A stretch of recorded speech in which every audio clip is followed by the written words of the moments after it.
good. Okay. Good morning, everyone. Again, thank you for partnering with us with our week of generosity. Today we have with us the principal of Grace Rogers School, where my wife Rachel works, and also just the school that we want to partner with in town to help through the crazy time that we're in. And so just excited for this today and to see how we can help Grace Rogers School. All right, so first question. What has the impact been on the school and even the school district due to COVID? Good morning, I'm Mrs. Felicetta, Sam Felicetta, I'm the principal. Yeah. Sorry about that. Okay, that's okay. I just wanted to introduce myself. Yeah. We've been very impacted. So in the spring, I can tell you that we were having a hard time getting food to families. We finally have a system where they can do pickups at 2 of the buildings, but in many cases we were dropping off weeks worth of food at families' houses at a time. We have a major Wi-Fi and device issue. So far we have given out about 450 Chromebooks to make sure that everybody's one-to-one, and we're still giving out Wi-Fi and hotspots and devices. And what we're finding is we see kids at home on the device, and there's a lot of moving parts in the house. So it's hard for them to hear, and it's hard for them to focus in. But in general, it's just been hard socially, emotionally for kids. They need to be in school. Nothing can replace a teacher. And the only upshoot of all of this is I think that everyone sees that now. Teachers, their job is so important. And so they're doing the best they can online and in this environment, but it doesn't replace the in-classroom just feel of working with a student every day, having them. So it's been really hard. And we've had families who've lost family members and staff who've lost family members and several families impacted directly where the entire family, had COVID, and luckily, knock on wood, most came out on the other side. But yeah, it's been hard. Yeah, definitely. Just to follow up a little bit, what would you say, how are the students doing through it? I know even just in some of the work with the schools when I was in Hopewell of like emotional intelligence and beginning to make that part of curriculum and things like that. How would you say like all of that is playing into how the students are doing? So it's not doing good things for kids. I have kids that were never phobics before that are now phobics. They're scared to leave their house. They're scared of germs. They're scared their moms and dads are going to die. They don't want them to go to work. I don't think the media helps. And I don't think sort of the society thinks about little kids, right? These are 8, 9, and 10-year-olds. It's hard for them to understand what a virus is, what a pandemic is, and why all of a sudden I can't go to the supermarket. All of a sudden I have to wear a mask. I can't go to my school. I can't see my friends. I can't play in a playground. So kids need to be in school, and that's not going to happen anytime soon. We're not opening for hybrid until November 9th, and that's only for the families that are comfortable sending their kids in on an alternating day schedule. So we're doing the best we can to, the counselors are doing social groups, and we're meeting with families, and we're doing everything we can, but it's all virtual. It's really hard. And then we have a large Hispanic population who it's even harder because moms and dads need somebody who can translate and speak in Spanish to them.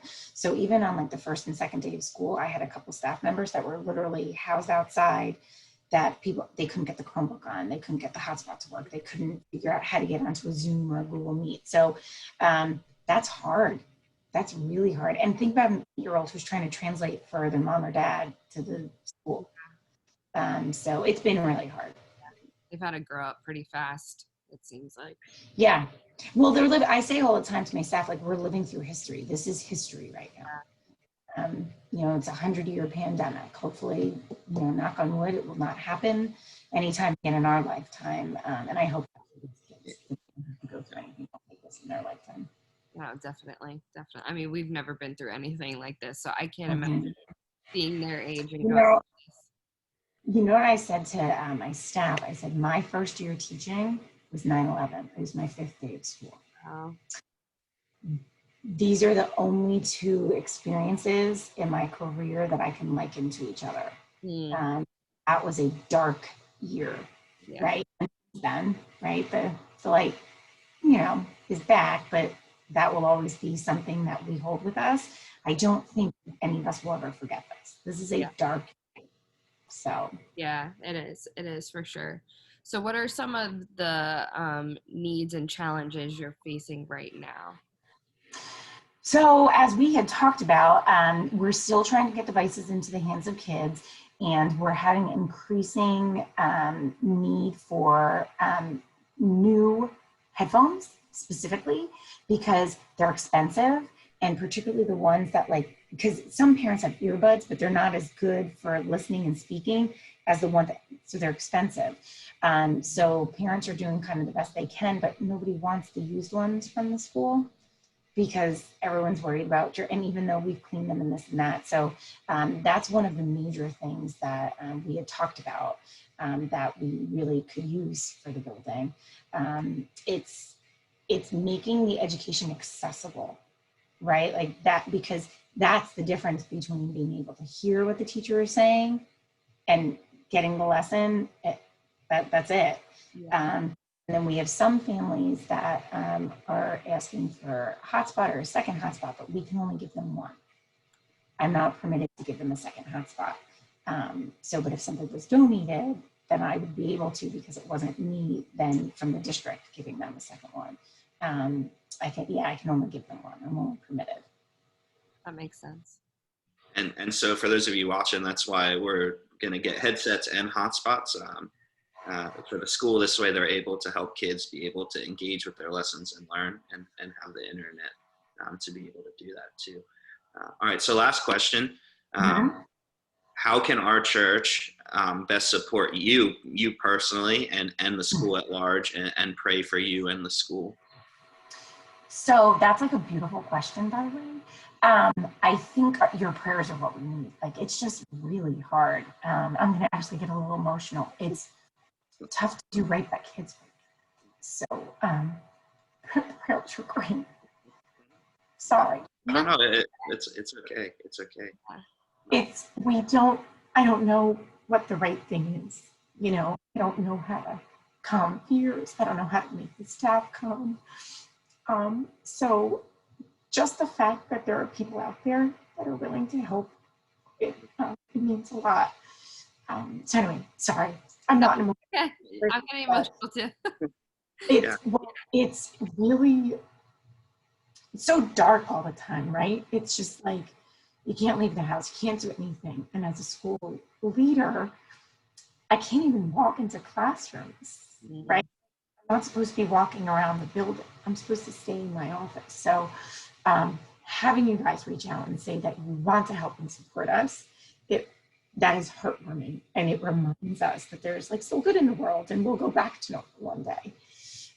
So anyway, so I'm sorry, but don't apologize. Pray for the families that have been directly impacted, and pray for the kids that are struggling with their mental health right now. Yeah. Because so many kids are struggling right now with mental health, and moms and dads. I'm sure you've heard the statistics, domestic abuse is up, divorce rate is going through the roof right now.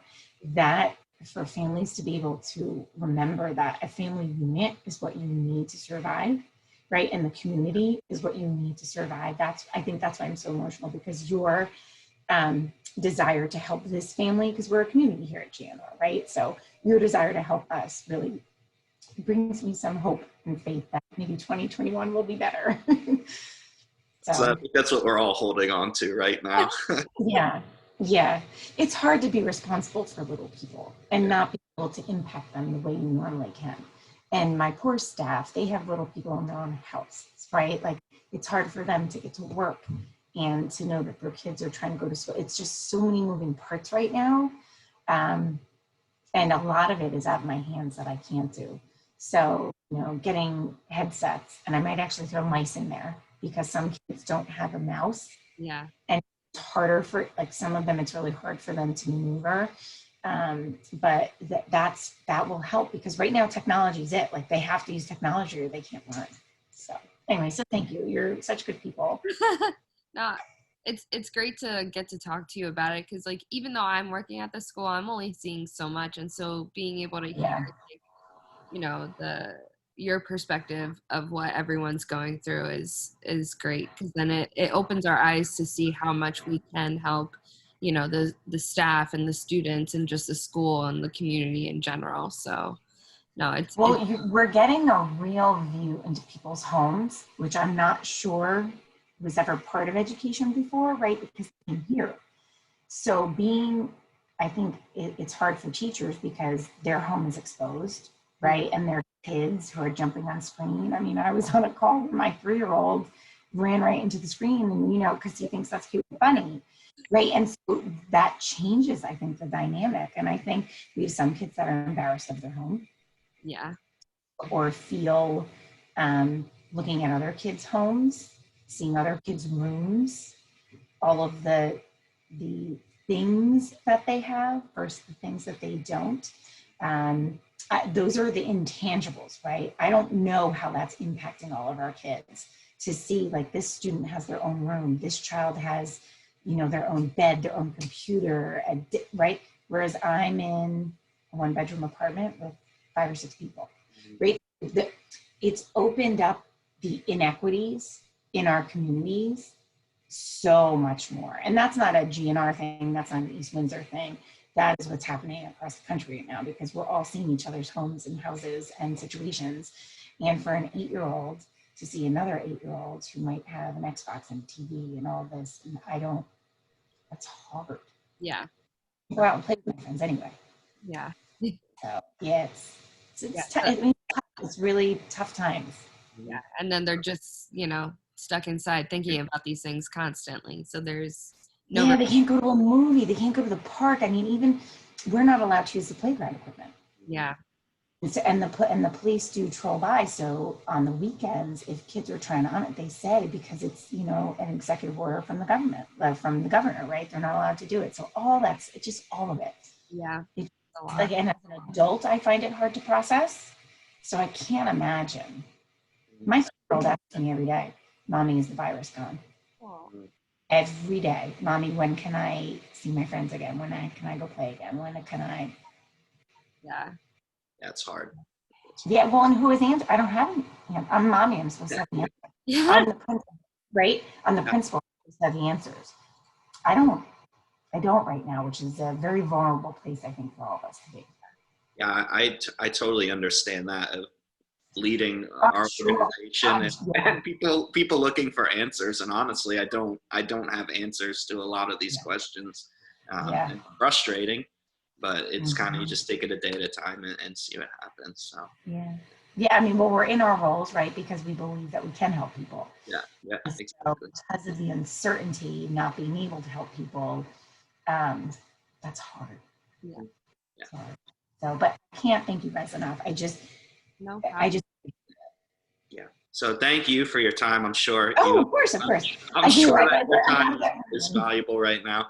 And again, any way that we can partner with you, even going forward, we're happy to do that. And so, again, thank you for this opportunity just to partner with you and to work together to build a great community here in East Windsor. I appreciate it. Thank you. so much. Bye.